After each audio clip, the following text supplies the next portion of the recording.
Hey, it's David with Oklahoma Ham Radio. The YouTube channel, the vacuum is going to be going off in the background here, of course. But anyway, wanted to give you an update on the magnetic loop antenna that's automatically controlled via controller here currently.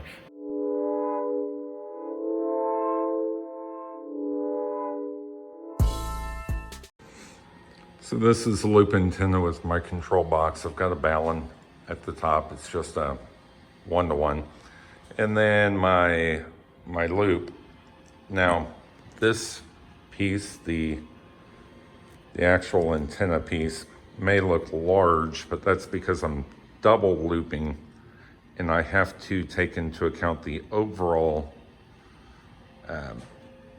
overall length of that yellow pipe, that yellow copper, not just the length or the diameter of this when it's wrapped around. So you have to look at both, I believe. The capacitor is installed again. I did drill through right here. There's a hole in the capacitor shaft. I took an Allen wrench that fit and slid it through, and then just hit it with some hot glue so that wouldn't move. There's the actual motor. Let's see, stepper motor. It's a 1.8. I think it's a 1 amp, maybe a 1.5 roughly amp stepper motor. The 10-to-1 gear reducer, little coupler, my shaft here, my threaded rod, my end stops down here. See if I can get to where you can see it. End stops are down here. This piece slides forward and back as this motor rotates and this capacitor turns. So I can tell when I get to the end or the extent, so those end stops kick off. So right now I've just got it mounted to a piece of wood. I'm not for sure how I'm gonna mount it.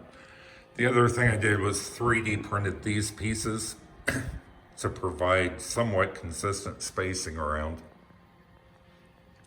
And then I used these zip ties going across so that this smaller loop can stay in a consistent place instead of moving forward and back, which was affecting things. So it's hooked up. Here's my little test area.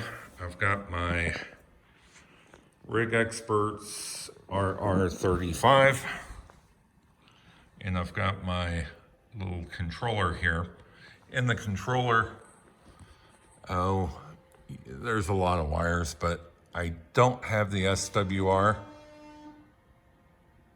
I bumped this. I don't have the SWR piece truly connected yet. I'll work on that in a little bit, but what I want to show you is as I turn, and you can probably hear the motor. As I turn this, that motor is rotating. So it should be adjusting. So I'm going to go to a frequency here. Let's just go to 14.2. We'll see how well it's doing.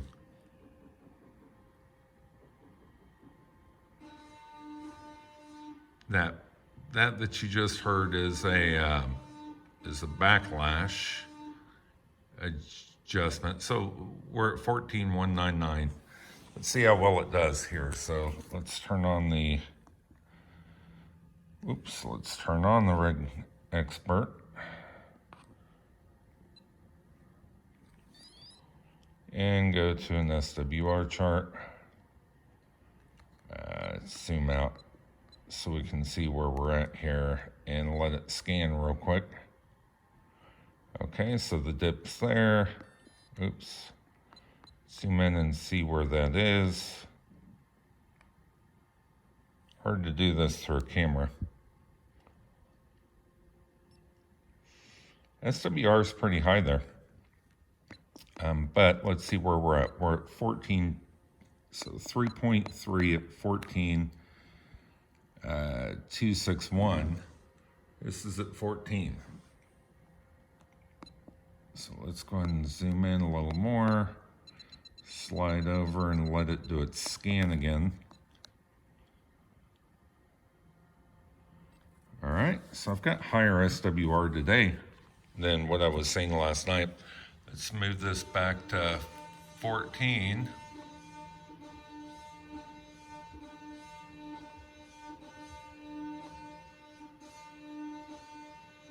Let's go to 14,072 roughly.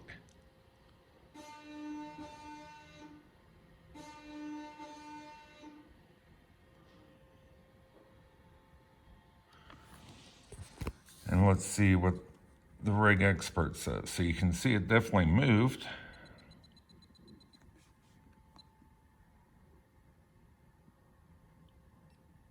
So we're at 14,119. So it's a little bit off. So what I can do is just turn the VFO off.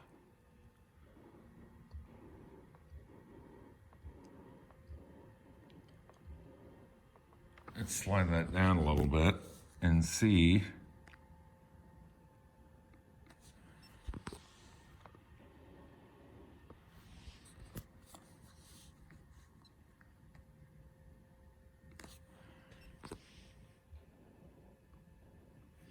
Slide a little more. 14,081. I don't know why my SWR, actually I have a clue for why the SWR is higher. I think what's happening, because of my temporary setup here, that's good enough. So let's adjust something here. I think because of the nature of my temporary setup, that where this wire goes matters. So I'm going to lay it over that direction. Normally it would be up, coming down off the ceiling in the attic. Let's rescan SWR here and see what happens. See how it dipped way down? So the position of that cable in relation to the antenna makes a big difference. So if I get over there next to it, in fact, that's at 14,370.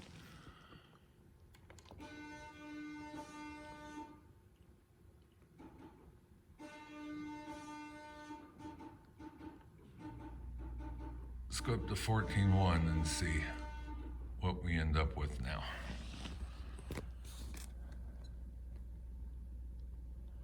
So 14,119, so it's not too far off. And it's down around 1.32 to 1 at that location. Last night it was down around 1.12. I'm sorry, 1.02. But a lot of that has to do with what's around the antenna, how high the antenna is. And right now I've got it sitting down here so I can do a video on it. But, and also the position of that cable. I really don't have a way to mount it up on the ceiling without messing up my ceiling, but this allowed me to do a video. So it is working. The next piece I want to get working is this little SWR piece that measures SWR and then allows the tuner, or I'm sorry, the controller to look either above or below a few hundred kilohertz and see if there's a dip. And if there is, then it starts moving toward that dip. When it finds that dip, it goes to the lowest SWR, and then if it's below a threshold that you set, it'll tell you that it successfully matched up the SWR, or matched up the antenna, tuned the antenna. So just so you know, I'm feeding this with Cat 6, maybe Cat 5, I don't know. Going into the back using this dongle here, or that connector. Right now it's got a 10-year-old LifePro battery that's still working, and I'm feeding it off of power poles in the back. Just trying to make it fairly portable. So that's where I am currently on the loop antenna, automatically being able to control it. Another thing that I want to do is get the communications working to the flex radio, so that when the frequency changes, it sends it over to that little controller and automatically moves. You can do that with a number of different radios, and that I just haven't had a whole heck of a lot of time because I've been working on some other things, and I'll show those to you right now. So as I've said, I've been wanting to go portable, and I got this case, pretty cool, built a little, connector going from power poles into these two radios that I have in here. And this is that Pintec 25. It's in this case. It's a 20 and 40 meter QRP radio. I think it'll go up to almost 10 watts though. It's CW only. I'm building this one. This is from QRP guys. Not done with it yet, but I do have the bottom board of this radio. It's it's the one that does 10, 12, and 15 meter. So I've got 10, 12, 15, 20, and 40 in this box when I get this completed. 3D designed and 3D printed this case. Not the best 3D print, but it worked to get things lined. Both of those are CW. Here's a little QRP guys antenna. It does 10 through 40, I believe. Yeah, it's a 10 through 40 antenna plus with the built some winders, 3D printed some winders, and I've got 41 foot of wire on one side, which is the antenna side. Then over here on the ground plane or the counterpoise side, I've got 35 foot. This is 26 gauge wire. It's very thin, very lightweight. So I've also got these kits to finish out. This one is the screen that goes on top of this and finishes out this radio. This is the a digital counter, so I can see what's actually being output by either one of these, which frequency it's actually showing that it's on, so then I can tune either one of these. I've got an attenuator that's very small and a dummy load SWR power meter that I also want to put in this kit when I get it built, so I'll knock out a few more slots and put those in here. But the goal is to have a little box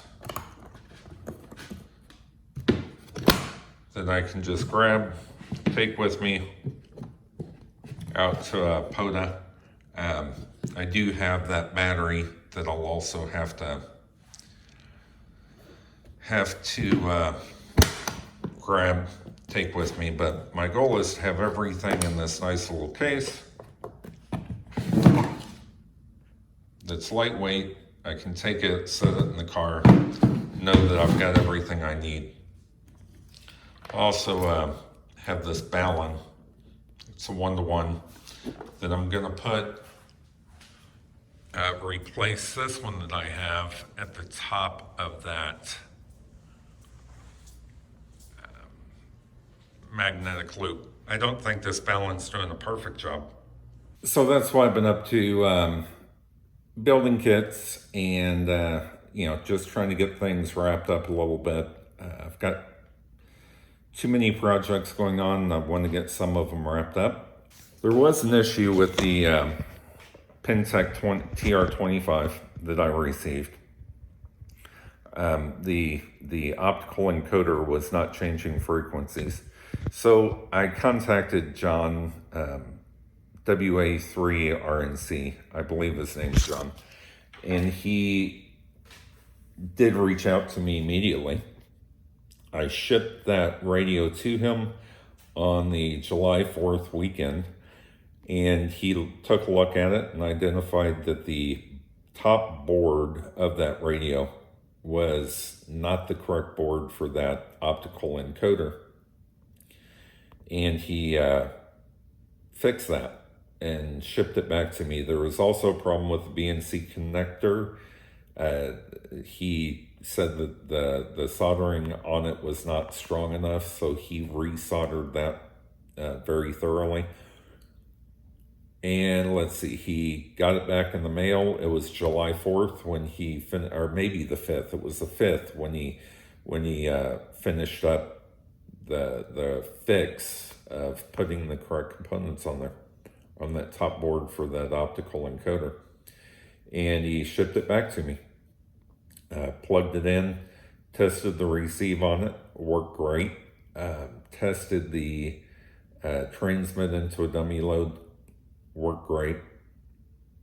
I didn't have a watt meter, so I don't know how much was coming out, and that's when I realized, you know, I should probably have a portable watt meter, and found one from QRP guys that was a dummy load slash watt meter slash SWR meter all in one. The antenna that I plan to use has a built-in tuner, and it has a SWR light on it, but I wanted something at the radio also. So that's kind of where I'm at. Just wanted to give an update on that loop, that magnetic loop antenna with the automatic adjustment. Also wanted to give an update on the kit builds that I've done, and just an update in general. It's 73, guys. Thanks for watching. Please like, subscribe, all that good stuff, all the YouTube thingies. And I'll be putting out some more videos here shortly. Thanks.